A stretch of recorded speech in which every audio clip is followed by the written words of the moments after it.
رہنمائی اور ہدایت کا راستہ۔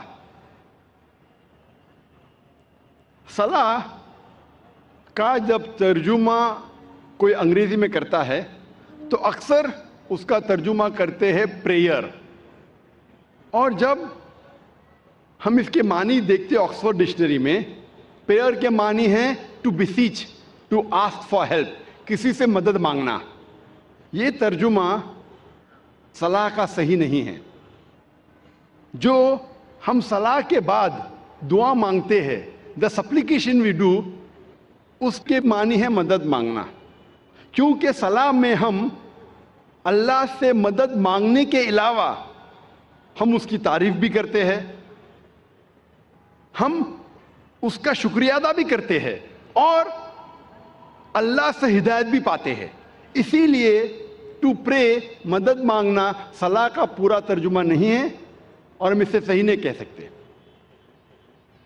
اردو میں جو ہم ترجمہ کرتے ہیں نماز، یہ پرشین لفظ سے آتا ہے، اسے کہتے ہیں بندگی۔ یہ ترجمہ کافی حد تک صحیح ہے، انگریزی ترجمہ پریئر سے اور صحیح ہے۔ اور انگریزی میں صلاح کو پسند کرتا ہوں کہنے کے لیے پروگرامنگ، یا عام زبان میں کہیں گے برین واشنگ، دماغ کی صفائی کرنا۔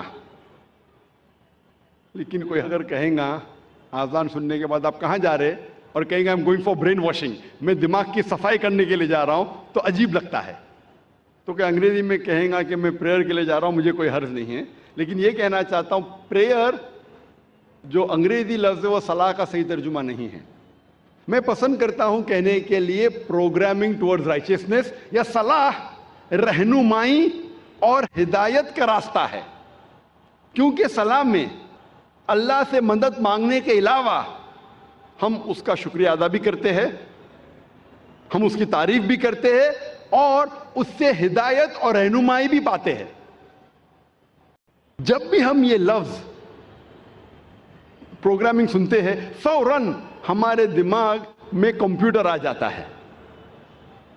اگر آپ مجھے اجازت دیں گے کہ میں انسان کو ایک مشین کہوں،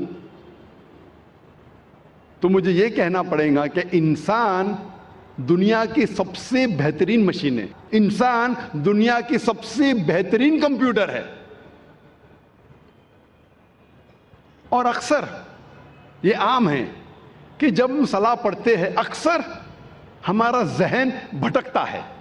یہ عام بات ہے، یہ کچھ نئی بات نہیں، ہم جانتے ہیں، لیکن کئی بار کسی ذکر نہیں کریں گے، لیکن ہم سب جانتے ہیں کہ اکثر جب ہم صلاح پڑھتے ہیں تو ہمارا ذہن بھٹکتا ہے۔ اگر کوئی طالب علم کوئی امتحان کا پیپر دینے کے بعد جب صلاح پڑھ رہا ہے تو صلاح میں وہ سوچیں گا سوال نمبر 2 کا جواب میں نے ایسے کیوں دیا، اگر ویسے دیتا تھا تو اچھا ہوتا۔ وہ عورت سوچیں گی کہ میرے شوہر کے لیے آج میں کیا پکاؤں، چکن بریانی یا مٹن پلاؤ۔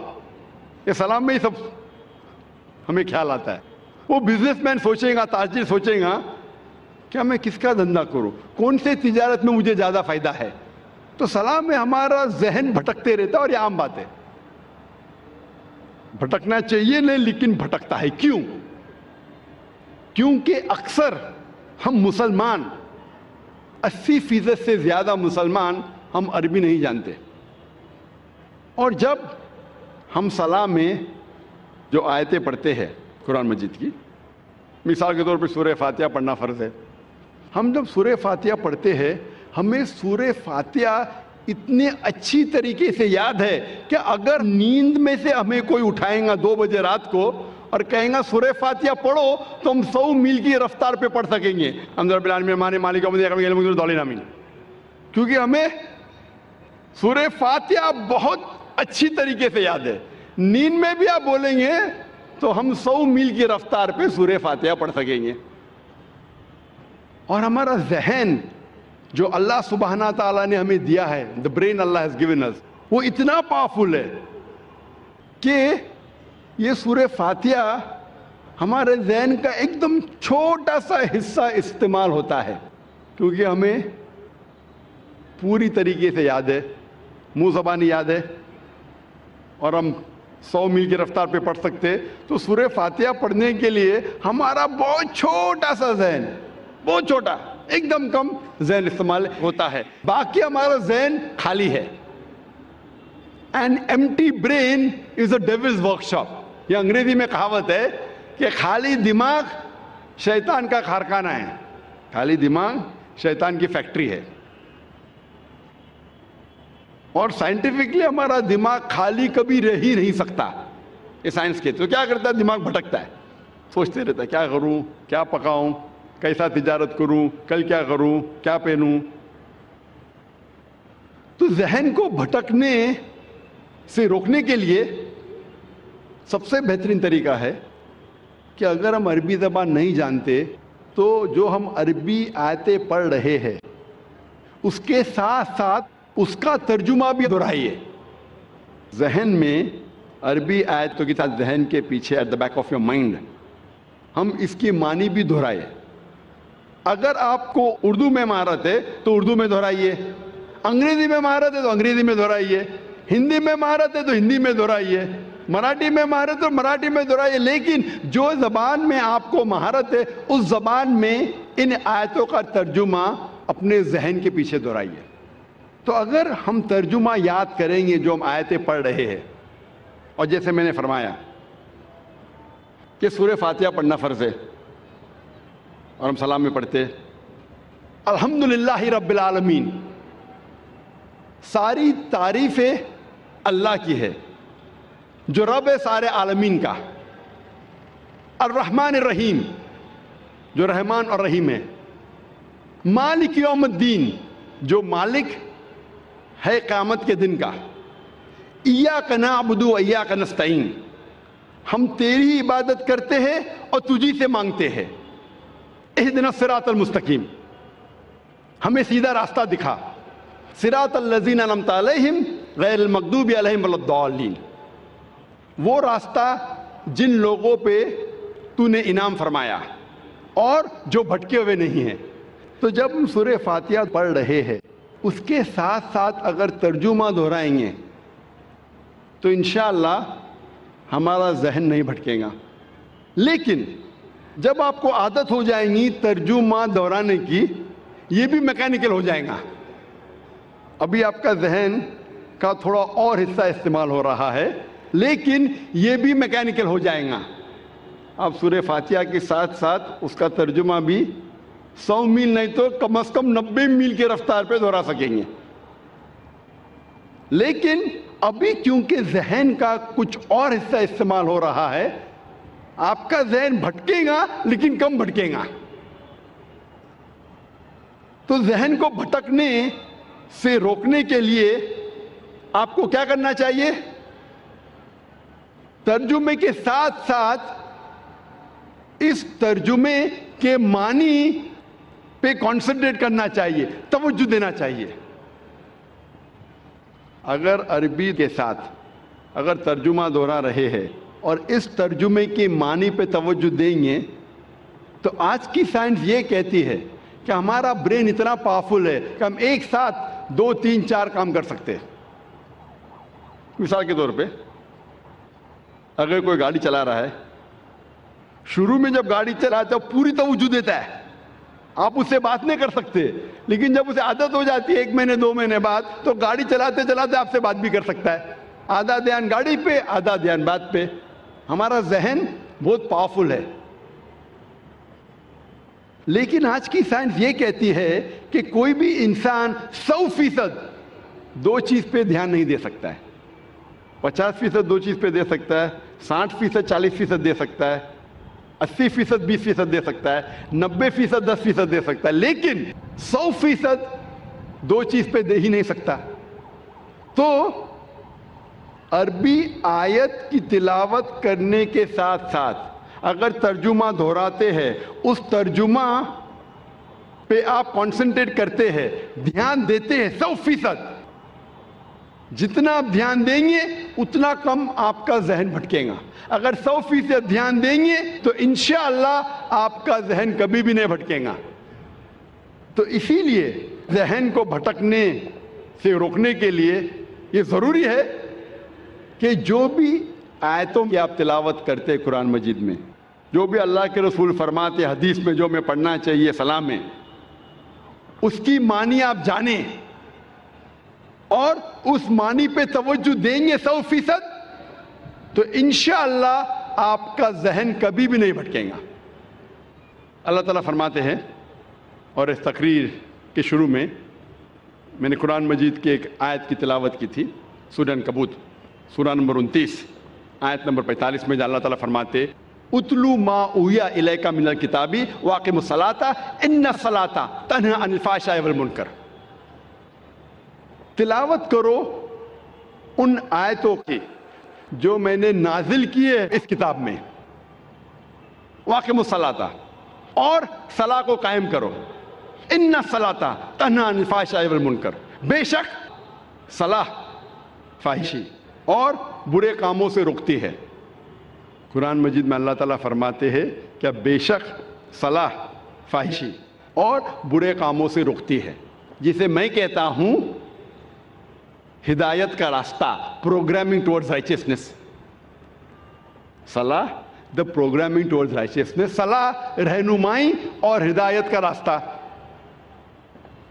صلاح ہمیں پروگرام کرتی ہے صحیح راستے کی طرف، اور ہم جانتے ہیں کہ سورہ فاتحہ کے بعد ہم قرآن مجید کی چند آیتوں کی تلاوت کرتے ہیں۔ مثال کے طور پہ سورہ فاتحہ کے بعد امام تلاوت کر رہا ہے سورہ مائدہ کی آیت، سورہ نمبر 5 آیت نمبر 90، جہاں اللہ تعالیٰ فرماتے یا ایھا الذین آمنو، اے ایمان والو، انما الخمر والمیسر، بے شک شراب اور جوا، والانصاب والازلام، بت پرستی اور پھانسے پھینکنا، رجس من عمل الشیطان، یہ شیطان کے ہتھ کنڈے ہیں، فاجتنبوہ لعلکم تفلحون، ان ہتھ کنڈوں سے دور رہو تاکہ تم فلاح پاؤ۔ یہاں صلاح میں ہمیں ہدایت مل رہی ہے کہ شراب مت پیو، جوا مت کھیلو، بت پرستی مت کرو، پھانسے مت پھینکو، یہ شیطان کے ہتھ کنڈے ہیں، ان سے دور رہو تاکہ آپ فلاح پاؤ۔ اللہ ہمیں ہدایت دے رہا ہے صلاح میں۔ ہو سکتا ہے کہ سورہ فاتحہ کے بعد امام صاحب سورہ مائدہ سورہ نمبر 5 آیت نمبر 3 کی تلاوت کرتے ہیں، جہاں اللہ تعالیٰ فرماتے حرمت علیکم المیتۃ والدم ولحم الخنزیر وما اہل لغیر اللہ بہ، حرام میں آپ کے لیے مرا ہوا گوشت، خون، خنزیر سور کا گوشت، اور غیر اللہ کا کھانا، اللہ کے علاوہ کسی اور کا نام لیا ہوا کھانا، یہ آپ کے لیے حرام ہے۔ یہاں ہمیں ہدایت مل رہی ہے کہ مرا ہوا گوشت، خون، خنزیر، غیر اللہ کا کھانا آپ کے لیے حرام ہے۔ ہو سکتا ہے کہ سورہ فاتحہ کے بعد امام صاحب تلاوت کرتے ہیں سورہ بقرہ سورہ نمبر 2 آیت نمبر 188 کی آیت، جہاں اللہ تعالیٰ فرماتے ہیں کہ اپنے پیسے کا استعمال مت کرو جج کو رشوت دینے کے لیے۔ جو حاکم ہے، جو جج ہے، اس کو رشوت دینے کے لیے پیسے مت استعمال کرو تاکہ آپ دوسرے کا مال ہڑپ کر سکو۔ یہاں ہدایت مل رہی ہے کہ رشوت دینا حرام ہے۔ ہو سکتا ہے کہ امام صاحب سورہ فاتحہ کے بعد تلاوت کرتے ہیں سورہ اسراء کی آیت، سورہ نمبر 17 آیت نمبر 23 اور 24، جہاں اللہ تعالیٰ فرماتے ہیں کہ اللہ کی عبادت کے بعد آپ کو اپنے والدین کے ساتھ اچھا سلوک کرنا چاہیے، اور اگر ایک یا دونوں ضعیف ہو جائے تو ان کو اف تک مت کہو، اور ان کے ساتھ اچھا برتاؤ کرو، اور دعا کرو اللہ سے کہ ان پر رحمت برسائے جس طریقے سے ان نے بچپن میں میری پرورش کی۔ یہاں ہدایت مل رہی ہے ہمیں اللہ سے کہ اللہ کے عبادت کے بعد ہمیں ہمارے والدین کی عزت کرنا چاہیے، اور اگر دونوں میں سے ایک یا دونوں ضعیف ہو جائے تو ان کو اف تک مت کہو، کیونکہ اللہ سبحانہ و تعالی ہمارا خالق ہے، اور وہ جانتا ہے کہ انسان ضعیف ہونے کے بعد ایسے حرکت کرتا ہے جس سے ہو سکتا ہے کہ عام انسان چڑھ جائے۔ تو اللہ تعالیٰ کہتے کہ آپ کے والدین اگر ایک یا دونوں ضعیف ہو جائے اف تک مت کہو اور ان کے ساتھ اچھا برتاؤ کرو اور اچھائی سے پیش آؤ اور دعا کرو اللہ سے کہ ان پر رحمت برسائے کیونکہ ان نے میری بچپن میں پرورش کی. اسی لیے میں کہتا ہوں کہ صلاح رہنمائی اور ہدایت کا راستہ ہے. ہمیں صلاح میں ہدایت ملتی ہے. It is programming towards رائچسنس. جیسے میں نے کہا تھا کہ جب بھی پروگرامنگ کا لفظ سنتے ہیں فوراً ہمارے ذہن میں آ جاتا ہے کمپیوٹر.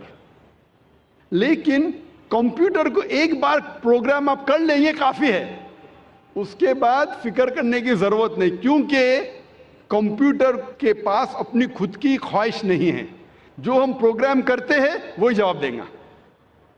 لیکن میں نے کہا تھا اگر آپ مجھے اجازت دیں گے کہ انسان کو کمپیوٹر کہوں یا مشین کہوں تو یہ دنیا کا سب سے بہترین کمپیوٹر ہے. اس کمپیوٹر کے پاس خود کی خواہش ہے, اسی لیے ایک بار پروگرامنگ کرنا کافی نہیں ہے. یہ اپنے آپ بھٹک سکتا ہے. کمپیوٹر کو ایک بار پروگرام کرو خلاص وہ ویسا ہی چلے گا جیسا آپ نے پروگرام کیا. لیکن انسان کے پاس خود کی خواہش ہے, فری ول. وہ آپ کی بات مان بھی سکتا ہے, آپ کے خلاف بھی جا سکتا ہے. اللہ کی بات بھی مان سکتا ہے, اللہ کے خلاف بھی جا سکتا ہے. تو ضروری ہے کہ ایک بار پروگرامنگ کافی نہیں ہے.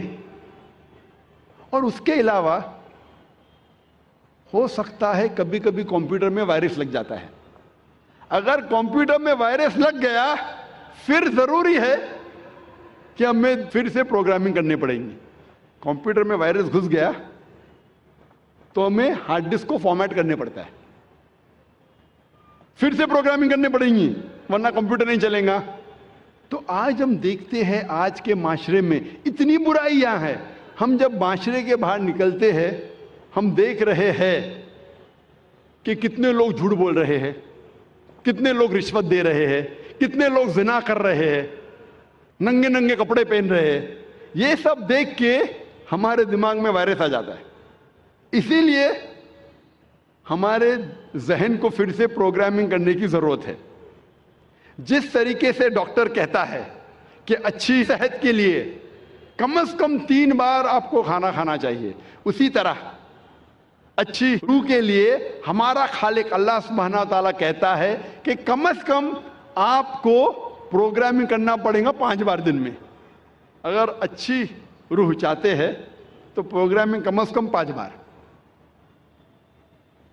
ہم جب یہودی مذہبی کتاب پڑھتے ہیں, یہودی لوگوں کی مذہبی کتاب پڑھتے ہیں تو اس میں لکھا ہے بک آف ڈینیل میں, اولڈ ٹیسٹمنٹ میں, چیپٹر نمبر 6 ورس نمبر 10 میں کہ خدا کہتا ہے کہ ڈینیل نے 3 بار نماز پڑھی. تو یہودی مذہب میں 3 بار نماز پڑھنا چاہیے. عیسائی مذہب میں لکھا ہے کہ پرے ان سیزنلی, جتنا پڑھ سکے اتنا پڑھیے. لیکن قرآن مجید میں اللہ سبحانہ و تعالی ہمیں حکم دیتے ہیں کہ روز کم از کم دن میں 5 بار آپ کو صلاح پڑھنی چاہیے, صلاح قائم کرنا چاہیے, نماز پڑھنی چاہیے. اللہ تعالیٰ فرماتے ہیں سورہ ہود میں سورہ نمبر 11 آیت نمبر 114 میں کہ آپ صلاح قائم کرو دن کے دونوں آخری حصے میں اور جب رات قریب آ رہی ہے. اس کا مطلب ہے کہ دن کے دونوں آخری حصے میں, مطلب ایک آخری حصہ ہے فجر جب دن شروع ہوتا ہے اور دوسرا حصہ ہے عصر جب دن ختم ہونے آتا ہے. اور کہا گیا ہے کہ جب رات نزدیک آ رہی مطلب مغرب صلاح. تو اس آیت میں اللہ تعالیٰ ہدایت دے رہے کہ 3 بار نماز پڑھو, فجر, عصر, مغرب. اللہ تعالیٰ فرماتے سورہ اسراء میں سورہ نمبر 17 آیت نمبر 78 میں کہ نماز قائم کرو فجر کی, صبح کی, اور جب سورج اونچائی سے اترنے لگتا ہے اور رات کے حصے میں, یہاں اللہ تعالیٰ ہمیں کہہ رہے 3 بار نماز پڑھو. ایک ہے فجر، تو پھر سے دہرایا گیا ہے، تو سورہ ہود میں بھی کہا گیا تھا. اور سورج جب سب سے اونچے حصے پہ ہے، ایٹ دا پینیکل، جب اترنے لگتا ہے، یہ وقت ظہر کا. اور رات کے حصے میں یہ عشاء کا. تو یہ دونوں آیتوں سے ظاہر ہوتا ہے کہ ہمیں کم از کم نماز 5 بار پڑھنی چاہیے. اور کئی آیتوں میں اللہ تعالیٰ ذکر کرتے نماز پڑھنے کے بارے میں. مثال کے طور پہ سورہ طہ سورہ نمبر 20 آیت نمبر 130 میں، اور سورہ روم سورہ نمبر 30 آیت نمبر 17-18 میں. ہر مسلم کو کم از کم 5 بار صلاح قائم کرنی چاہیے. ایک ہے فجر، جب دن شروع ہوتا ہے، جب رات میں آپ کو سفیدی نظر آتی ہے، اس وقت سے لے کے سورج نکلنے کے پہلے تک. پھر ظہر کا وقت، سورج سب سے اونچائی پہ رہتا ہے جب اترنے لگتا ہے، اور ظہر اور عصر کے بیچ، یا جب آپ کی پرچھائی دگنی ہو جاتی ہے. تیسری صلاح ہے عصر، ظہر کے وقت کے بعد سے شروع ہوتی ہے اور سورج ڈھلنے سے پہلے. چوتھی صلاح ہے مغرب کی، سورج ڈھلنے کے بعد سے شروع ہوتی ہے اور آسمان میں لالے ختم ہونے سے پہلے. اور آخری صلاح ہے عشاء کی، جو مغرب صلاح کے بعد سے لے کے نصف اللیل تک، رات کے آدھے حصے. یہ 5 وقت کی صلاح ہر مسلمان کے لیے فرض ہے. اگر 5 وقت کی صلاح آپ پڑھیں گے اور 5 وقت آپ کا ذہن پروگرام ہو جائے گا، تو انشاءاللہ آپ برے کام سے دور رہیں گے، آپ کو ہدایت ملے گی، آپ کو رہنمائی ملے گی. صلاح شروع ہونے کے پہلے لوگ کو بلایا جاتا ہے صلاح کی طرف. ہم دیکھتے ہیں کہ یہودی مذہب میں وہ استعمال کرتے ٹرمپٹ لوگوں کو بلانے کے لیے. لکھا گیا اولڈ ٹیسٹیمنٹ میں in the book of Numbers chapter number 10 verse number 1 سے 3 میں خدا کہتے ہیں موسیٰ علیہ السلام سے، آپ 3 چاندی کے ٹرمپٹ بناؤ. ٹرمپٹ اس کو کہا جاتا ہے نا، ٹرمپٹ. بونگا، بونگا تو نہیں کہیں گے لیکن ٹرمپٹ انگریزی میں کہتے. ٹرمپٹ کا استعمال کرو لوگوں کو نماز کی طرف بلانے کے لیے. عیسائیت میں استعمال کرتے گھنٹی کی، گھنٹی بجاتے چرچ بیل لوگ کو بلانے کے لیے. کئی قبیلے میں ڈھول کا استعمال ہوتا ہے لوگ کو بلانے کے لیے. اسلام میں استعمال ہوتی ہے انسان کی آواز. اور انسان کی آواز یہ جتنے اعلیٰ ہے ان سے کہیں بہتر ہے اور سریلی ہے. کان کو سریلی ہونے کے علاوہ اس کے اندر ایک پیغام بھی ہے. آذان کا میں ذکر کر رہا ہوں، جو آذان جو ہوتی ہے لوگوں کو صلاح کے لیے بلانے کے لیے. آواز سریلی ہونے کے علاوہ یہ افسوس کی بات ہے کہ بمبئی شہر میں جو مسجدوں میں آذان ہوتی ہے، افسوس کی بات ہے اکثر یہ آذان سریلی نہیں ہوتی، کان کو تکلیف زیادہ دیتی ہے، رہنمائی کے بدلے تکلیف زیادہ دیتی ہے. آپ اگر حرمین کی آذان سنیں گے، مکہ کی یا مدینہ کی، ماشاءاللہ آپ کا دل خوش ہو جاتا ہے.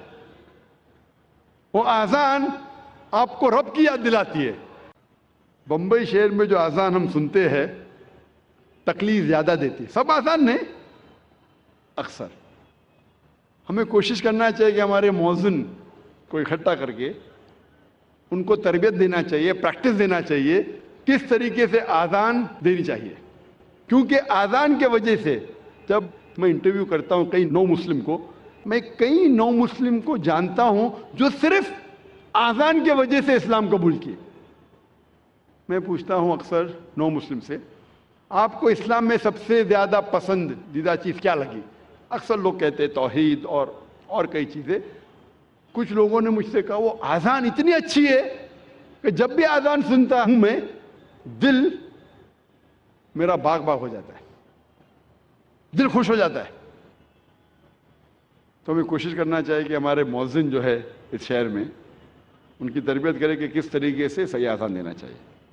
اور جیسے میں کہہ رہا تھا کہ اذان سریلی ہونے کے علاوہ ایک پیغام دیتی ہے ہمیں.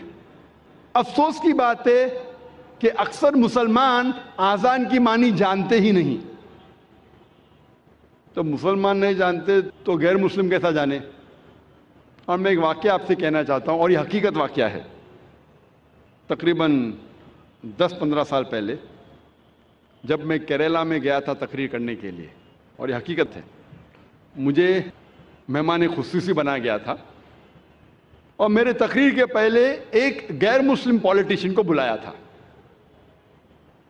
اور اپنے تقریر میں ہر پولیٹیشین جو غیر مسلم میں کوشش کرتا ہے کہ اگر مسلم گیدرنگ دیکھتا ہے تو وہ تعریف کرے گا اسلام کی.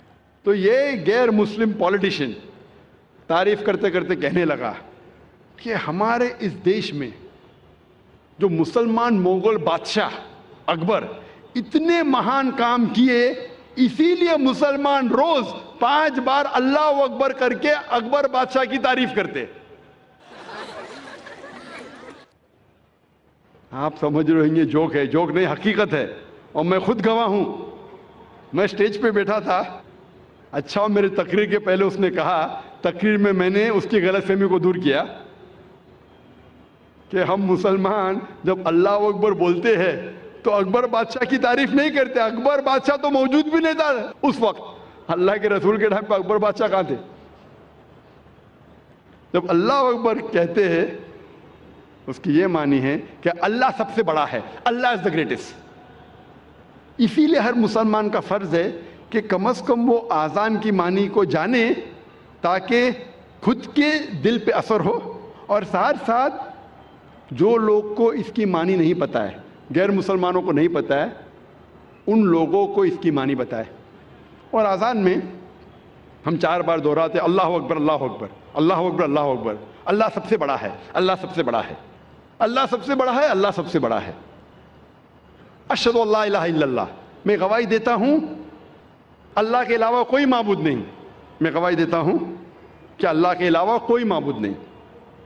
اشہد ان محمد رسول اللہ، میں گواہی دیتا ہوں کہ محمد صلی اللہ علیہ وسلم اللہ سبحانہ و تعالیٰ کے رسول ہے. میں گواہی دیتا ہوں کہ محمد صلی اللہ علیہ وسلم اللہ کے رسول ہے. حی علی الصلاح، حی علی الصلاح، آؤ صلاح کی طرف، آؤ صلاح کی طرف. حی علی الفلاح، حی علی الفلاح، آؤ فلاح کی طرف، آؤ فلاح کی طرف، آؤ کامیابی کی طرف، آؤ کامیابی کی طرف، آؤ اچھے کام کی طرف، اچھے کام کی طرف. اللہ اکبر اللہ اکبر، اللہ سب سے بڑا ہے، اللہ سب سے بڑا ہے. جب ہم اذان کی معنی کو جانیں گے پھر ہمارے دل پہ اذان کا اثر اور گہرا پڑے گا. صرف عربی نہیں جاننے کے باوجود پڑھتا ہے الحمدللہ ثم الحمدللہ، لیکن اگر اس کی معنی جانے تو انشاءاللہ یہ اور گہرا اثر کرے گا آپ کے دل پر اور آپ کے دماغ پر. اللہ تعالیٰ فرماتے سورہ جمعہ میں، سورہ نمبر 62 آیت نمبر 9 میں، کہ جب آپ جمعہ کی اذان سنتے ہیں تو فوراً جمعہ کی نماز پڑھنے کی طرف جائیے، جماعت کی طرف جائیے. اذان صلاح جو جماعت میں ہوتی ہے اس کے پہلے دینا ضروری ہے. اور اللہ تعالیٰ فرماتے سورہ طٰہٰ میں، سورہ نمبر 20 آیت نمبر 11 اور 12 میں، جب موسیٰ علیہ السلام آنکھ کی طرف جاتے ہیں تو ایک آواز سنتے ہیں. اللہ تعالیٰ کہتے ہیں اے موسیٰ اپنے پیروں میں سے جوتیاں نکالو کیونکہ تم پاک وادی میں ہے، وادی طویٰ میں. کیونکہ اللہ تعالیٰ حکم دیتے ہیں موسیٰ علیہ السلام کو. اس حکم کا ذکر ہے قرآن مجید میں سورہ طٰہٰ میں، سورہ نمبر 20 آیت نمبر 11 اور 12 میں. اسی لیے ہم مسلمان صلاح کے پہلے ہمارے جوتیاں نکالتے ہیں. اس کا ذکر آتا ہے یہودی اور عیسائی مذہبی کتابوں میں بھی. لکھا ہے بک آف ایگزڈس میں چیپٹر نمبر 3 ورس نمبر 5 میں، خدا کہتے ہیں موسیٰ علیہ السلام سے draw not nigh hither, put off thy shoes from thy feet, for the place where thou standest is holy ground. نزدیک مت آؤ، ٹھہر جاؤ، اپنے پیروں سے جوتیاں نکالو، کیونکہ جس جگہ آپ کھڑے وہ پاک جگہ ہے، وادی طوا کی۔ اس کا ذکر دہرایا گیا ہے، یہ پیغام پھر سے دہرایا گیا ہے بک آف ایکٹس میں، چیپٹر نمبر 7 ورس نمبر 33 میں، جہاں خدا کہتے ہیں موسیٰ علیہ السلام سے، پٹ of thy shoes from thy feet, for the place where thou standest is holy ground۔ آپ اپنے پیروں کی جوتیاں نکالو، کیونکہ جس جگہ آپ کھڑے وہ پاک جگہ ہے۔ لیکن اسلام میں محمد صلی اللہ علیہ وسلم نے ہمیں اور ایک اجازت دی ہے اور کہا ہے، جس کا ذکر ہے ابو داؤد کی حدیث میں، صحیح حدیث ہے، کتاب الصلاح چیپٹر نمبر 240 حدیث نمبر 652، جہاں ذکر آتا ہے کہ محمد صلی اللہ علیہ وسلم نے کہا کہ جو یہودی کرتے ہیں اس کا الٹا کرو، do the opposite of what the Jews do. یہودی جوتے کے بنا نماز پڑھتے ہیں، مطلب اللہ کے رسول فرما رہے کہ آپ جوتیوں کے ساتھ بھی نماز پڑھو، یہودی کا الٹا کرو، اپوزٹ آف واٹ دا جوز ڈid۔ اللہ کے رسول فرماتے ہیں، حدیث میں آتا ہے، صحیح حدیث ہے، سنن ابو داؤد کی جلد نمبر 1 کتاب الصلاح چیپٹر نمبر 240 حدیث نمبر 653، جہاں عمر بن شعیب رضی اللہ عنہ وہ فرماتے ہیں کہ انہوں نے سنا اپنے والد سے کہ ان کے دادا نے کہا کہ اللہ کے رسول کو دیکھا نماز پڑھتے ہوئے جوتیوں کے ساتھ اور بنا جوتیوں کے۔ مطلب ہم مسلمان نماز جوتیوں کے ساتھ بھی پڑھ سکتے اور جوتیوں کے بنا بھی پڑھ سکتے۔ ہم اکثر جوتیوں کے بنا پڑھتے کیونکہ ہم ہائیجینک ہیں، ہم صاف ستھرے ہیں، اور جب جوتیوں کے ساتھ پڑھتے ہیں ضروری ہے کہ ہم جوتیوں کے جو نیچے کا حصہ ہے، سول ہے، اسے صاف کریں۔ اللہ فرماتے ہیں سورہ مائدہ میں، سورہ نمبر 5 آیت نمبر 6 میں، کہ جب آپ اپنے آپ کو تیار کر رہے ہیں صلاح کے لیے، نماز کے لیے، تو آپ اپنا منہ دھو، ہاتھ کونی تک دھو، سر کا مسح کرو اور پیر ٹھکنوں تک دھو۔ اس آیت میں ذکر ہے وضو کا، کہ وضو کرنا نماز کے پہلے فرض ہے، اور اس کا ذکر آتا ہے یہودی اور عیسائی کتابوں میں بھی، مذہبی کتابوں میں بھی۔ جب ہم پڑھتے ہیں book of Exodus chapter number 40 verse number 31 اور 32 میں کہا گیا ہے کہ موسیٰ علیہ السلام اور ہارون علیہ السلام ان کے بیٹوں کے ساتھ انہوں نے اپنے پیر اور ہاتھ دھوئے۔ Moses and Aaron and the sons, they washed their hands and feet, and they entered the temple of congregation, and when they came close to the altar, they washed thereat۔ موسیٰ علیہ السلام اور ہارون علیہ السلام ان کے بیٹوں کے ساتھ ان نے اپنے ہاتھ اور پیر دھوئے، اور جب ٹیمپل اور کانگریگیشن میں داخل ہوئے، جب آلٹر کے نزدیک آئے تو ان نے اپنے آپ کو دھوئے۔ یہ پیغام پھر سے دہرایا گیا ہے بک آف ایکٹس میں چیپٹر نمبر 21 ورس نمبر 26 میں، جہاں کہا گیا ہے کہ پال along with the other men the next day washed and entered the temple of the congregation۔ Saint Paul دوسرے آدمیوں کے ساتھ دھویا اپنے آپ کو اور وہ ٹیمپل میں داخل ہوئے۔ تو اس سے ظاہر ہوتا ہے کہ یہودی اور عیسائی مذہب میں بھی وضو کرنا فرض ہے نماز کے پہلے۔ اللہ کے رسول فرماتے ہیں، لکھا ہے صحیح بخاری میں جلد نمبر 1 کتاب الصلاح چیپٹر نمبر 56 حدیث نمبر 429 میں اللہ کے رسول فرماتے ہیں کہ میرے اور میرے مومن کے لیے یہ ساری زمین، اس دنیا کی ساری زمین ایک مسجد ہے۔ مطلب ہم مسلمان اس دنیا کے کوئی بھی حصے میں، یہ ساری زمین پہ ہم نماز پڑھ سکتے ہیں، ہمارے لیے مسجد ہے۔ اللہ کے رسول فرماتے جس کا ذکر ہے صحیح بخاری میں جلد نمبر 1 کتاب الادان چیپٹر نمبر 75 چیپٹر نمبر 75 حدیث نمبر 652، حضرت انس رضی اللہ عنہ فرماتے ہیں کہ جب ہم صحابہ نماز پڑھتے تھے تو ہمارا کاندھا ہمارے صحابہ کے کاندھے سے لگتا تھا، ہمارا پیر صحابہ کے پیروں سے لگتا تھا۔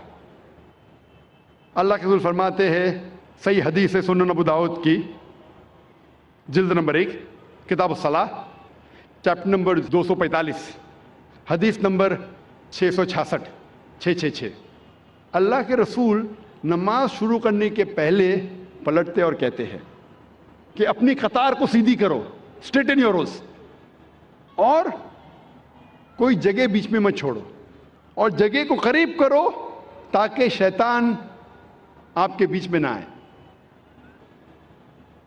نماز جب ہم پڑھتے ہیں، صلاۃ ادا کرتے ہیں، فرض ہے کہ جب جماعت میں کھڑے ہیں تو ہمارا کاندھا ہمارے ساتھی کے کاندھے سے لگنا چاہیے، ہمارا پیر ہمارے ساتھی کے پیر سے لگنا چاہیے۔ چاہے جو آدمی آپ کے قریب، چاہے 2 لوگ کھڑے ہیں ساتھ میں، چاہے راجا یا فقیر، غریب یا امیر، گورا یا کالا، پیلا یا گھیواں، اگر نماز کے لیے، صلاح کے لیے ساتھ کھڑے ہیں تو فرض ہے کہ وہ کاندھے سے کاندھا ملا کے نماز پڑھے۔ یہ اسلامی بھائی چارہ ہے، فرض ہے۔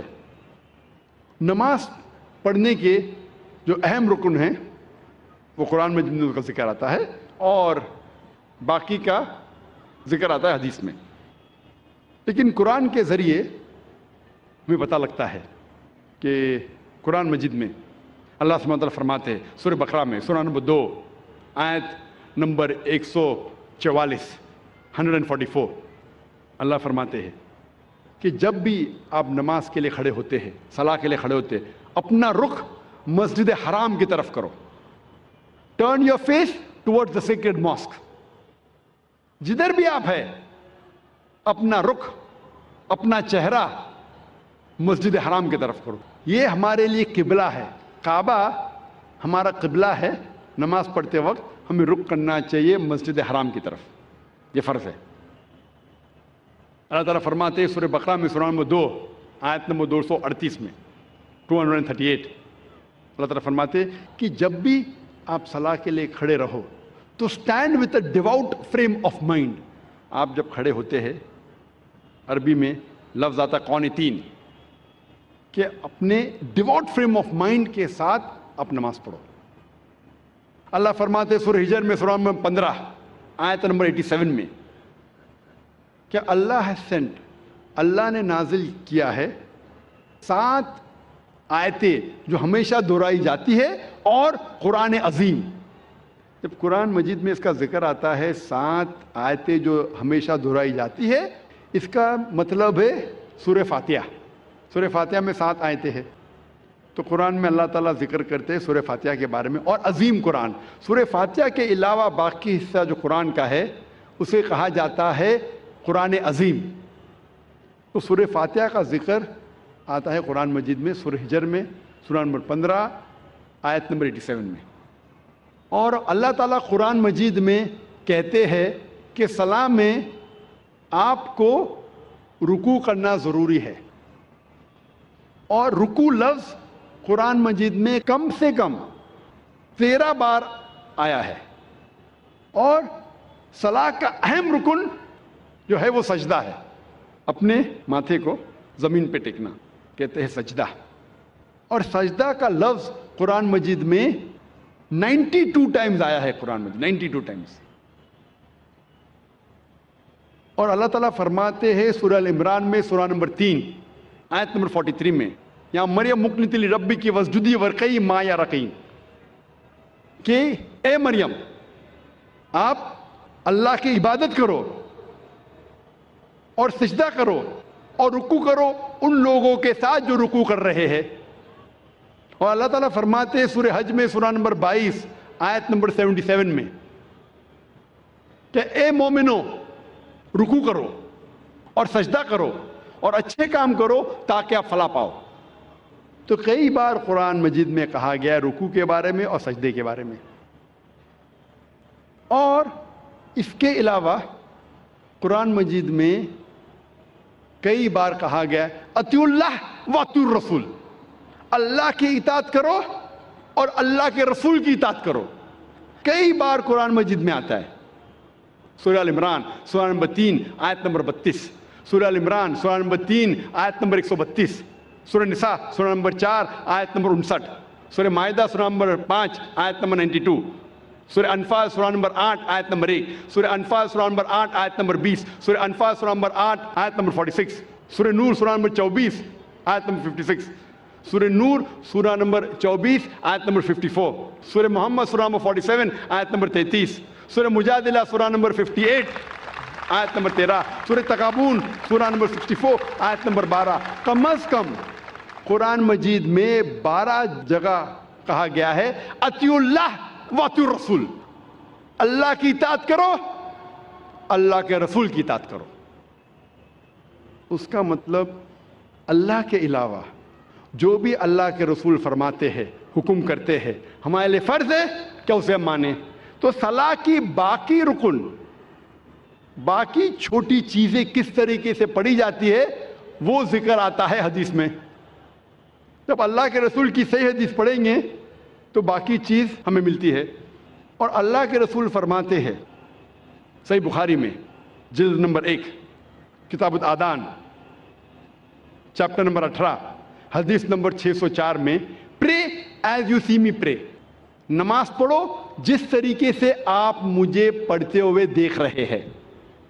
اور یہ حدیث دہرائی گئی ہے کئی جگہ، یہ دہرائی گئی ہے صحیح بخاری میں جلد نمبر 9 میں حدیث نمبر 352 جہاں اللہ کے رسول فرماتے کہ نماز پڑھو اس طریقے سے جس طریقے سے آپ مجھے پڑھتے ہوئے دیکھ رہے ہیں۔ تو باقی چیز نماز کے بارے میں ہمیں ملتی ہے اللہ کے رسول کی صحیح حدیثوں میں۔ اللہ فرماتے ہیں سورہ داریات میں سورہ نمبر 51 چیپٹر 51 ورس نمبر 56 ورس 56، وما خلقت الجن والانس الا لیعبدون، اللہ سبحانہ و تعالیٰ نے جن اور انسان کو اسی لیے بنایا ہے تاکہ وہ اللہ کی عبادت کرے۔ اللہ نے جن اور انسان کو صرف اور صرف اسی لیے بنایا تاکہ وہ اللہ کی عبادت کرے۔ یہ لفظ عبادت آتا ہے عربی لفظ عبد سے، جس کی معنی ہے بندہ، بندگی، اور سارے انسان اللہ کے بندے ہیں۔ ہمیں فرض ہے کہ ہم ہمارے خالق، ہمارے رب اللہ سبحانہ و تعالیٰ کی عبادت کریں۔ کئی مسلمانوں کو غلط فہمی ہے کہ صلاح ہی صرف اللہ کی عبادت ہے۔ صلاح اللہ کی ایک اہم عبادت ہے، سب سے بہترین، لیکن صرف صلاح عبادت نہیں۔ عبادت کے معنی عبد، بندگی، اللہ کا کہنا ماننا۔ جب ہم اللہ کا حکم مانتے ہیں تو ہم اللہ کی عبادت کر رہے ہیں۔ اللہ جس چیز سے ہمیں روکتا ہے ہم اس سے پرہیز کرتے ہیں، ہم اللہ کی عبادت کر رہے ہیں۔ لیکن سب سے بہترین عبادت ہے صلاح۔ اور جو انسان صلاح نہیں پڑھتا ہے، صلاح نہیں پڑھنے کے کئی نقصانات ہیں۔ جو انسان صلاح نہیں پڑھتا اس کا ایمان کمزور ہوتا ہے، ہو سکتا ہے کہ وہ اپنا ایمان بھی گوائے۔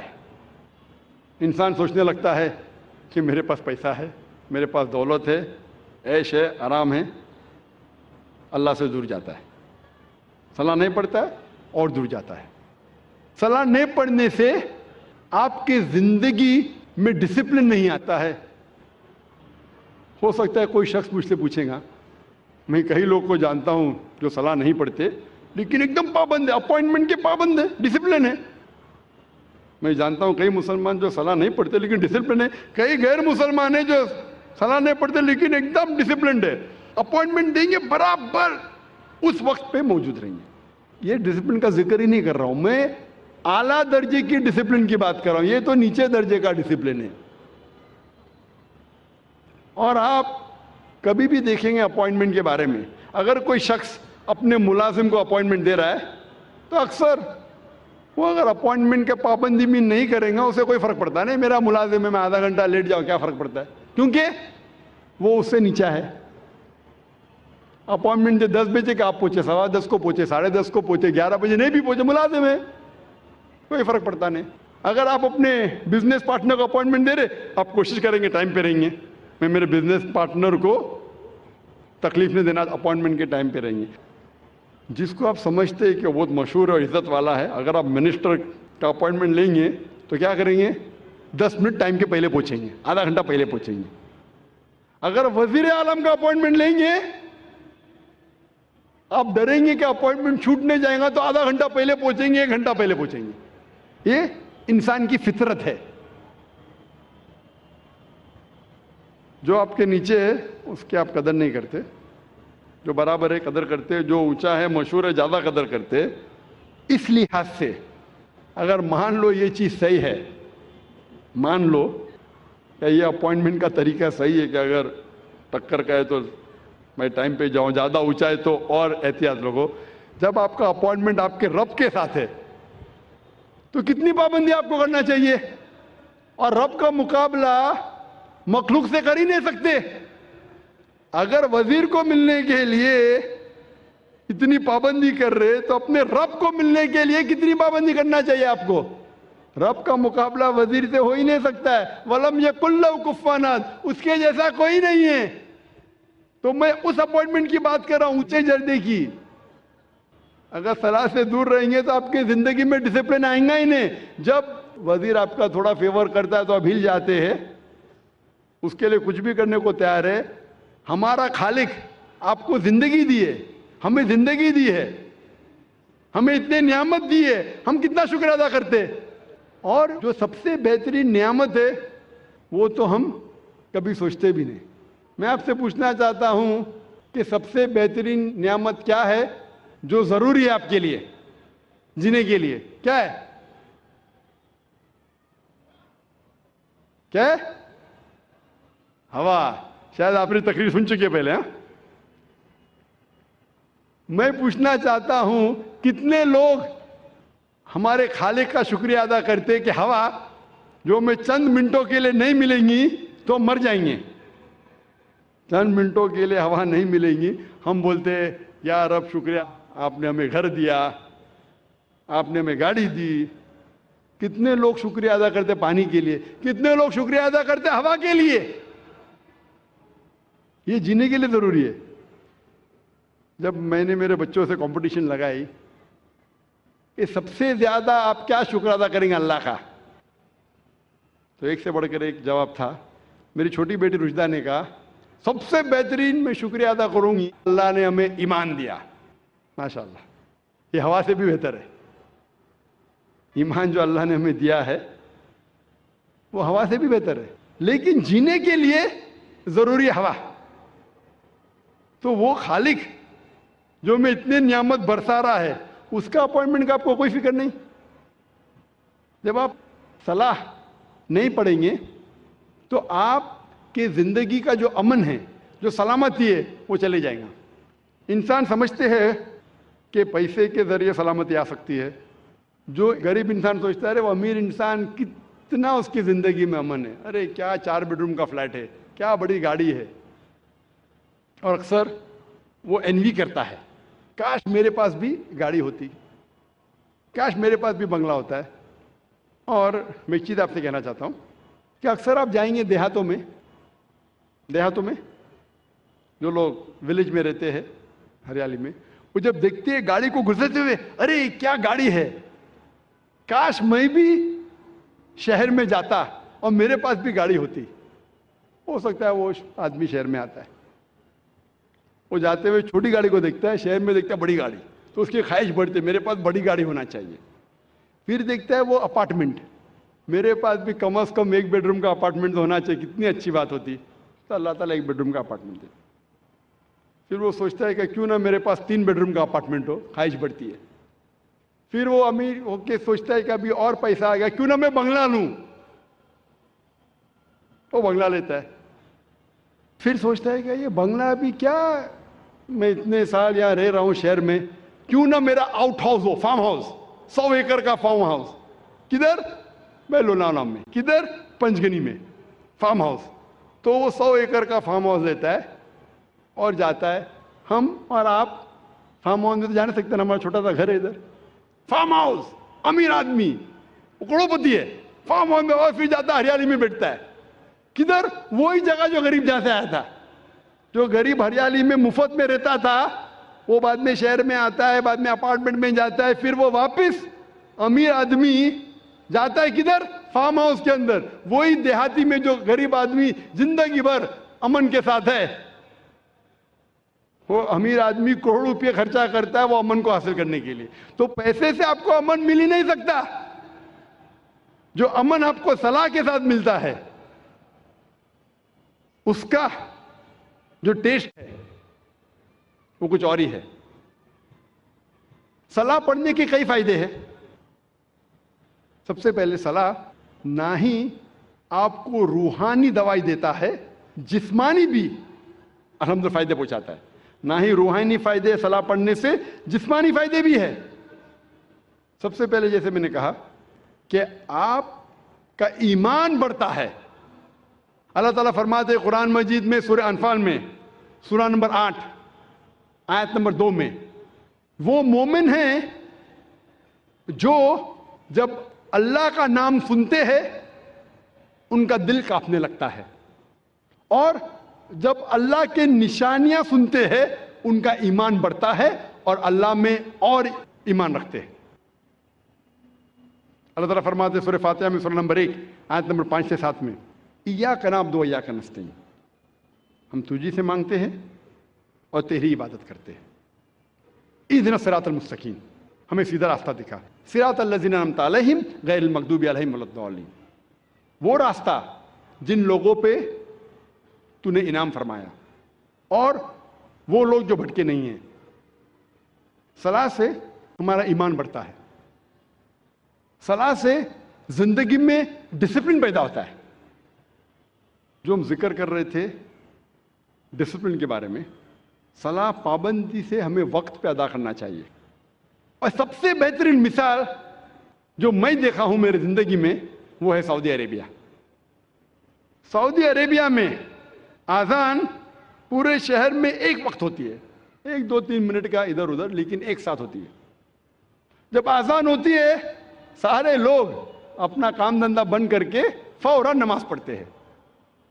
کوئی بھی ہو، چاہے باس سامنے بیٹھا ہے، اذان ہو گئی صلی، نماز پڑھو. دکان بند کر دیتے، ریسٹورنٹ بند ہو جاتی ہے. کیا نظارہ ہے، دل خوش ہو جاتا ہے. فوراً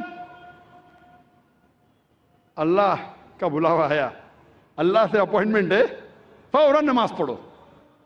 اور میں خود کا تجربہ آپ کے سامنے بیان کروں گا. کئی بار اللہ کے فضل سے میں سعودی عربیہ میں ملک عبداللہ کا گیسٹ رہ چکا ہوں، مہمان رہ چکا ہوں.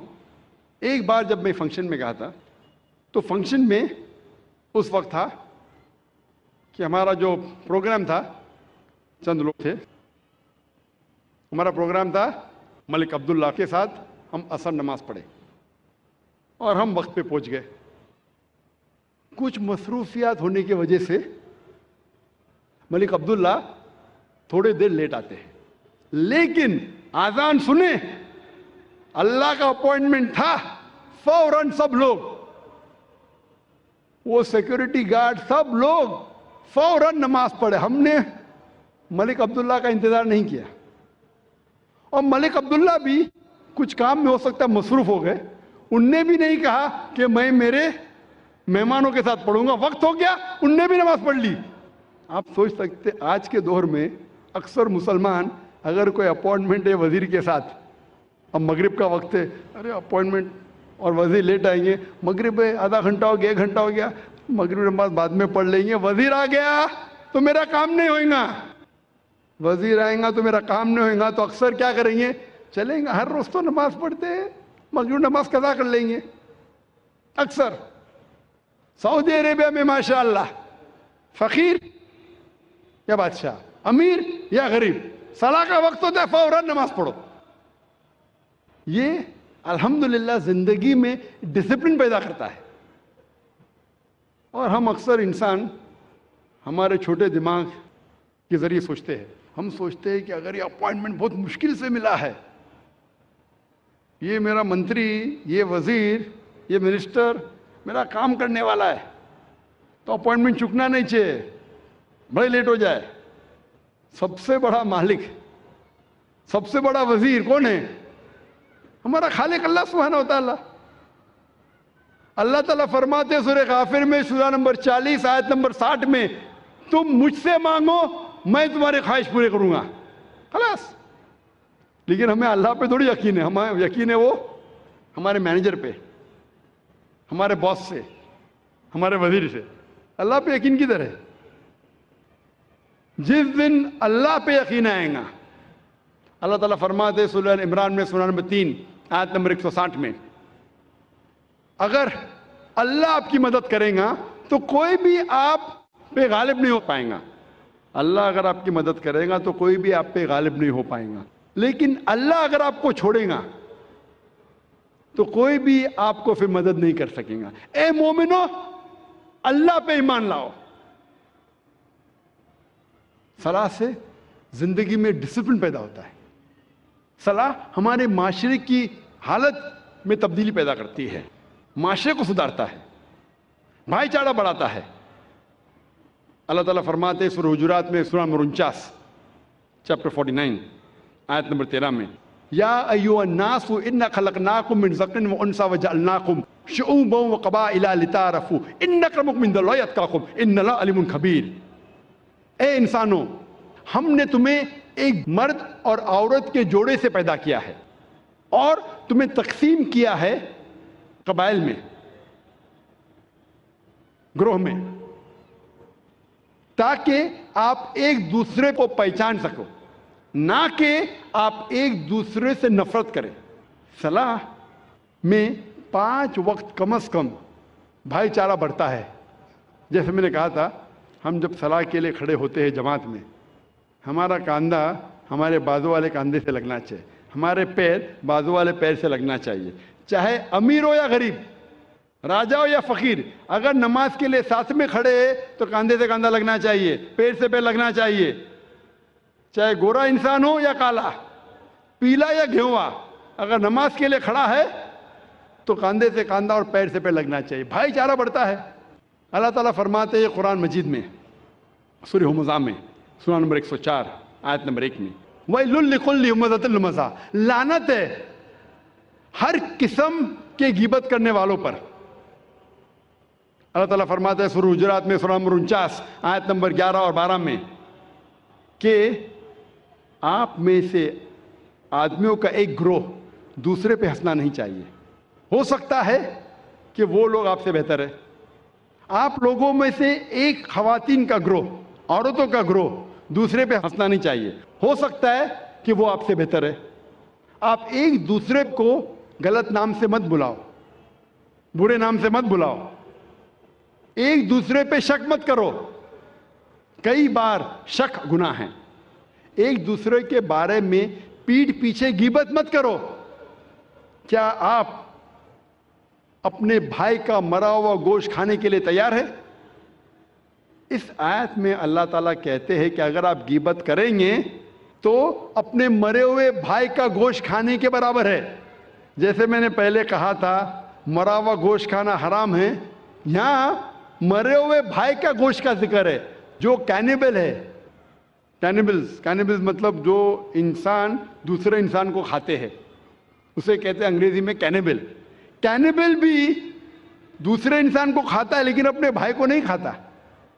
اللہ تعالیٰ فرماتے ہیں اگر آپ غیبت کریں گے تو اپنے مرے ہوئے بھائی کا گوشت کھانے کے برابر ہے، ڈبل گناہ۔ آپ بالکل اسے پسند نہیں کریں گے۔ صلاح میں معاشرہ سدھرتا ہے اور حقانیت بڑھتی ہے۔ اللہ تعالیٰ فرماتے ہیں سورہ عنکبوت میں سورہ نمبر 29 آیت نمبر 45 میں، اتلو ما اوحی الیک من الکتاب واقم الصلاۃ ان الصلاۃ تنہی عن الفحشاء والمنکر۔ وہ آیت کی تلاوت کرو جو اللہ نے نازل کیا اس کتاب میں، اور صلاح قائم کرو، بے شک صلاح فاحشی اور برے کام سے روکتی ہے۔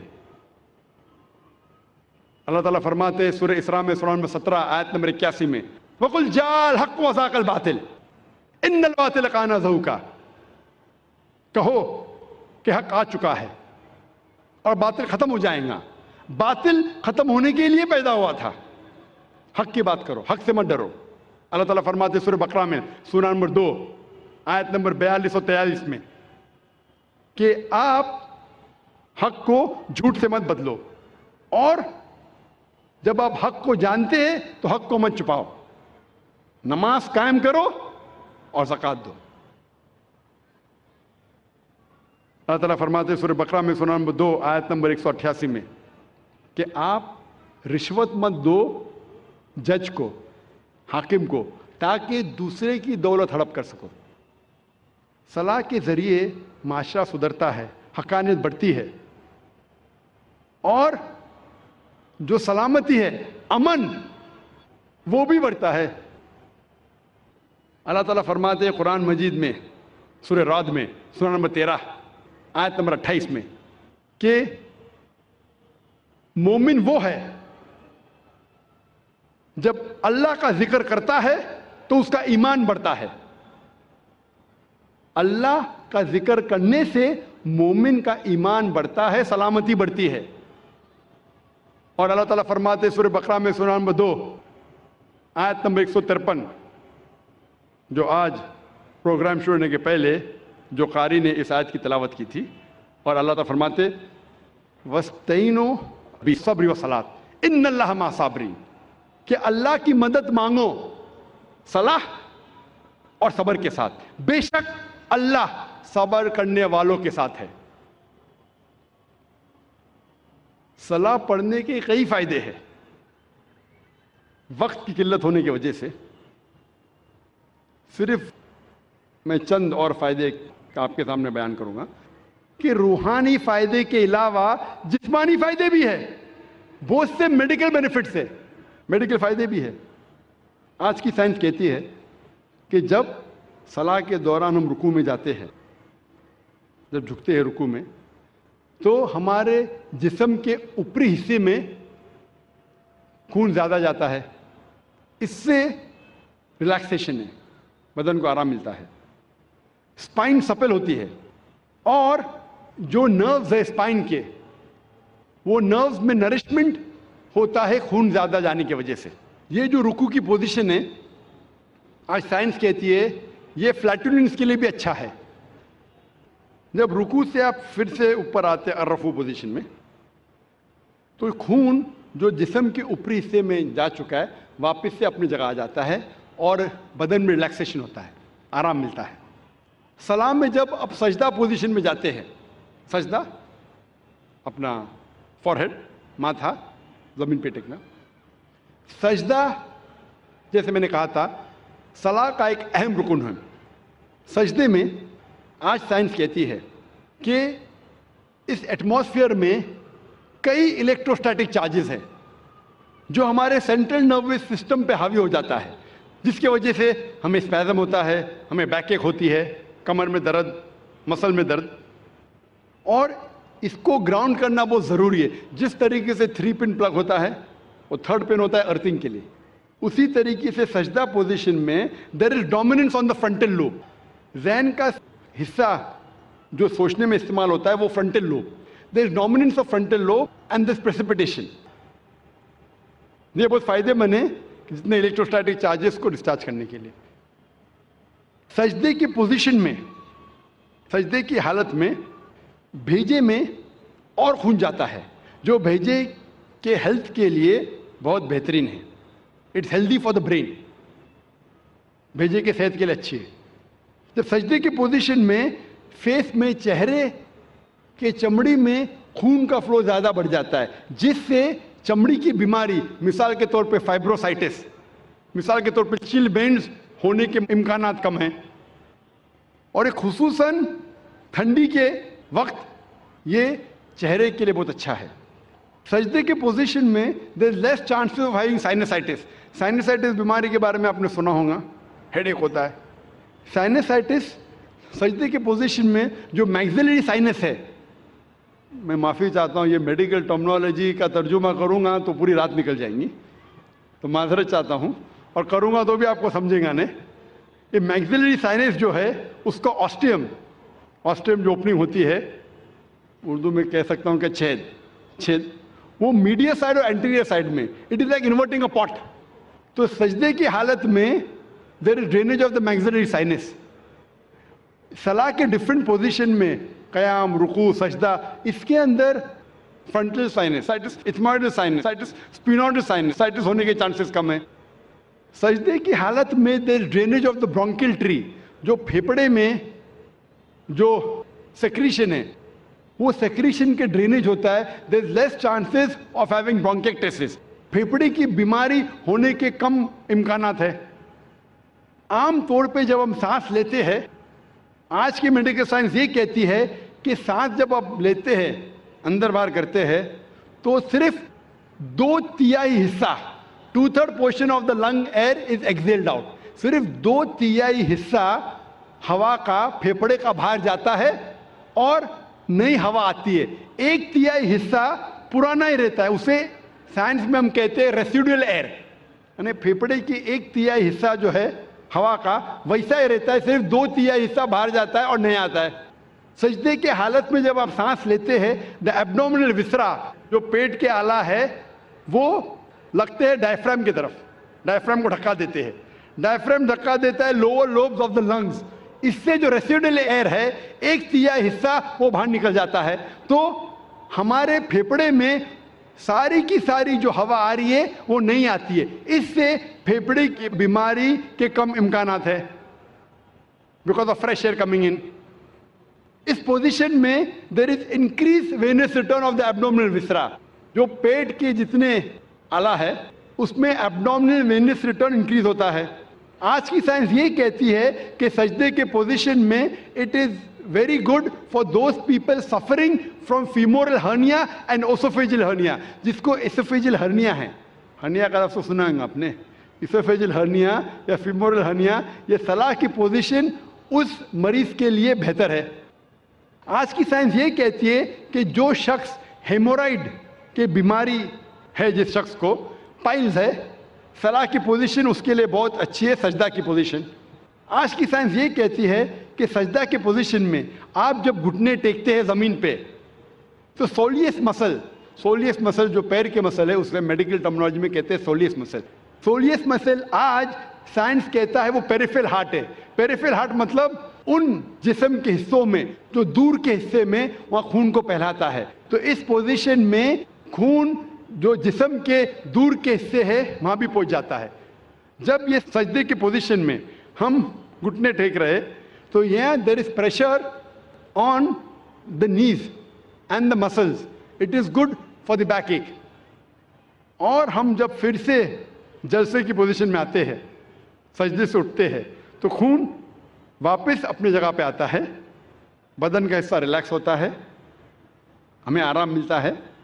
اور اس کے بعد جب ہم اٹھتے ہیں قیام پوزیشن میں، ہمارا وزن ہوتا ہے بال آف دا فیٹ پہ، پیر کے آگے کے حصے سے اٹھتے ہیں. جو مسلز آپ کے ہے، تھائی کے، نی کے، پیروں کے مسلز ہے، اس کی ورزش ہوتی ہے. اور یہ مسلز کے لیے اچھے ہے، آپ کے گھٹنے کے لیے اچھا ہے، اور پیٹھ کی بیماری کے لیے اچھا ہے. میں صرف اگر میڈیکل بینیفٹ بیان کروں صلاح کے بارے میں تو انشاءاللہ گھنٹے بات کر سکتا ہوں، لیکن انگریزی میں، اردو میں نہیں. اردو میں کیونکہ مجھے مہارت نہیں ہے. انگریزی میں اگر میں صلاح کے بینیفٹ کا ذکر کرنے لگوں تو الحمدللہ ثم الحمدللہ صرف میڈیکل بینیفٹ پہ تقریر کر سکتا ہوں. وقت کی قلت ہونے کی وجہ سے میں اور چیزیں صلاح کا ذکر کرتا ہوں. کہ کچھ لوگ مجھے آ کے کہتے ہیں کہ آپ کہتے ہیں کہ صلاح رہنمائی اور ہدایت کا راستہ ہے. میں کئی مسلمانوں کو جانتا ہوں جو 5 وقت صلاح پڑھتے ہیں لیکن بےمانی کرتے ہیں، جو غلط کام کرتے ہیں، جو جھوٹ بولتے ہیں. تو آپ جو کہتے ہیں صلاح رہنمائی اور ہدایت کا راستہ، بالکل غلط ہے. میں تسلیم کرتا ہوں کہ میں بھی جانتا ہوں ہے کئی مسلمان جو 5 وقت کی نماز پڑھتے لیکن جھوٹ بولتے ہیں، 5 وقت کی نماز پڑھتے لیکن غلط کام کرتے ہیں، 5 وقت کی نماز پڑھتے لیکن رشوت دیتے ہیں. اس کا مطلب یہ نہیں کہ قرآن مجید غلط ہے، نعوذ باللہ. اللہ تعالیٰ قرآن مجید میں فرماتے ہیں سورہ مومنون میں سورہ نمبر 23 آیت نمبر 1 اور 2 میں کہ وہ مومن فلاح پاتے ہیں جو نماز خشوع کے ساتھ پڑھتے ہیں. وہ مومن فلاح پاتے ہیں جو نماز خشوع کے ساتھ پڑھتے ہیں. یہاں اللہ تعالیٰ یہ نہیں کہتا ہے جو نماز پڑھتے ہیں وہ ہدایت پاتے ہیں. یہاں اللہ تعالیٰ فرماتے وہ مومن فلاح پاتے ہیں جو نماز خشوع کے ساتھ پڑھتے. اگر کوئی مسلمان خشوع کے ساتھ نماز پڑھا تو انشاءاللہ وہ کبھی بھی جھوٹ نہیں بولے گا, وہ کبھی بھی چوری نہیں کرے گا, وہ کبھی بھی رشوت نہیں دے گا. تو یہ لوگ جو نماز پڑھ رہے ہیں خشوع کے ساتھ نہیں پڑھ رہے ہیں, صحیح طریقے سے نماز نہیں پڑھ رہے, اسی لیے ہدایت نہیں پاتے. اگر آپ صحیح طریقے سے نماز پڑھیں گے تو انشاءاللہ خشوع کے ساتھ پڑھیں گے تو ہدایت بے شک پائیں گے. جب ہم نماز کے معنی نہیں جانتے تو کیسے اللہ تعالیٰ کی ہدایت پہ عمل کریں گے؟ میں آپ کو ایک چٹکلا سناتا ہوں. ایک وقت ایک ہندوستانی قاری, بہت مشہور قاری, وہ جاتا ہے سعودی عربیہ اور مغرب کا سمے رہتا ہے. تو وہاں کے عرب کہتے ہیں قاری صاحب بہت مشہور ہے, آپ مغرب کی صلاح پڑھاؤ. تو قاری صاحب مغرب کی صلاح پڑھاتے ہیں. صلاح پڑھانے کے بعد, سلام پھیرنے کے بعد ایک عرب مسکراتا ہے. تو قاری صاحب پوچھتے کیا آپ کو میری قرات پسند نہیں آئی؟ تو عرب جواب دیتا ہے قرات تو بہت پسند آئی, لیکن میں سوچ رہا تھا کہ سلام میں آپ نے یوسف علیہ السلام کو کنویں میں تو ڈالا, لیکن صلاح ختم ہونے کے پہلے کنویں کے باہر کیوں نہیں نکالا؟ میں دیکھ رہا ہوں کہ صرف چند لوگ مسکرا رہے ہیں. یہ جو لوگ مسکرا رہے ہیں وہ لوگ قرآن مجید کو ترجمے سے پڑھ چکے ہیں. جو لوگ کو یہ چٹکلا سمجھ میں نہیں آیا وہ لوگ قرآن مجید شاید ترجمے سے نہیں پڑھے, یا ہو سکتا ہے پڑھے لیکن کچھ چیزیں بھول چکے ہیں. چٹکلے کو اگر اب ایکسپلین کرے تو مزہ نہیں آتا. اگر شاعری کا ترجمہ کرے کوئی سادی اردو میں تو شاعری کا مزہ ہی نہیں رہتا ہے. اور ہمارے فیض الرحمان صاحب ماشاءاللہ شاعری میں تو ایک دم ایکسپرٹ ہے. لیکن عوام کے فائدے کے لیے میں چٹکلا ضرور آپ کو سناؤں گا, اس کے پیچھے کیا کہانی ہے. وہ عرب جب کہتا ہے قاری سے کہ آپ نے سلام میں یوسف علیہ السلام کو کنویں میں تو ڈالا, صلاح ختم ہونے کے پہلے کنویں کے باہر کیوں نہیں نکالا؟ کیونکہ ہم جانتے قرآن مجید میں سورہ یوسف اور کئی واقعے ہیں جہاں اللہ تعالیٰ فرماتے یوسف علیہ السلام کو ان کے بھائیوں نے انہیں دھوکہ دیا تھا. بھائی یوسف علیہ السلام کو لے جاتے اور کنویں میں ڈالتے ہیں اور جا کے اپنے والد سے کہتے ہیں کہ وہ مر گیا. اس درمیان ایک کارواں آتا ہے اور دیکھتا ہے کہ یوسف علیہ السلام کنویں میں کھائی میں گرے ہوئے ہیں, اور وہ کاروان یوسف علیہ السلام کو باہر نکالتا ہے. اللہ تعالیٰ جیسا شاعری میں بولوں گا میں, فانوس کی طرح حفاظت, اس لیے میں شاعری میں زیادہ مانتا نہیں ہوں, لیکن میری اہلیہ کہتی ہے کہ آپ اردو تقریر کریں تو شاعری کہو, تو کوشش کرتا ہوں میں ٹوٹی پوٹی اردو میں شاعری کہوں. فانوس بن کے حفاظت جس کی ہوا کرے, فانوس بن کے حفاظت جس کی ہوا کرے, وہ شمع کیا بجھے جسے روشن خدا کرے. لیکن جو لچک قرآن کے آیتوں میں ہے, ساری شاعر کو آپ اکٹھا کریں گے, جتنے شاعر کی آپ عزت کرتے ہیں تعریف کرتے, سارے شاعر کو اکٹھا کریں گے, ایک قرآن کی آیت پیدا نہیں کر سکیں گے. یہ اللہ تعالیٰ کا چیلنج ہے. سورہ بقرہ میں سورہ نمبر 2 آیت نمبر 23 اور 24 میں, میں شیخ فیض الرحمان کے خلاف نہیں ہوں اور ان سے معذرت چاہتا ہوں, وہ کوآرڈینیٹر ہے. اللہ تعالیٰ کہتے ہیں سورہ بقرہ سورہ نمبر 2 آیت نمبر 23 اور 24 میں, وَإِن كُنتُمْ فِي رَيْبٍ مِّمَّا نَزَّلْنَا عَلَىٰ عَبْدِنَا, اگر آپ کو شک ہے کہ ہم نے جو چیز نازل کی ہے ہمارے بندے پہ, فَأْتُوا بِسُورَةٍ مِّن مِّثْلِهِ, آپ ایک قرآن جیسی سورہ لے آؤ, مِن مثلی, قریب ہو بہو نہیں, وَادْعُوا شُهَدَاءَكُم مِّن دُونِ اللَّهِ إِن كُنتُمْ صَادِقِينَ، اور اپنے مددگار کو بلاؤ اللہ کے علاوہ جو بھی آپ کے پاس ہے اگر آپ سچے ہیں. فَإِن لَّمْ تَفْعَلُوا، اور اگر آپ نہیں کر پائیں گے فَإِن لَّمْ تَفْعَلُوا وَلَن تَفْعَلُوا، اور آپ بے شک نہیں کر پائیں گے فَاتَّقُوا النَّارَ الَّتِي وَقُودُهَا النَّاسُ وَالْحِجَارَةُ أُعِدَّتْ لِلْكَافِرِينَ، تو آپ تیار ہو اس آگ کے لیے جس کا ایندھن آدمی اور پتھر ہے. تو جو عربی زبان کا میں ماہر تو نہیں، جانتا تو نہیں ہوں، لیکن عربی زبان جو قرآن میں جو ہے، سارے شاعر کو آپ اکٹھا کریں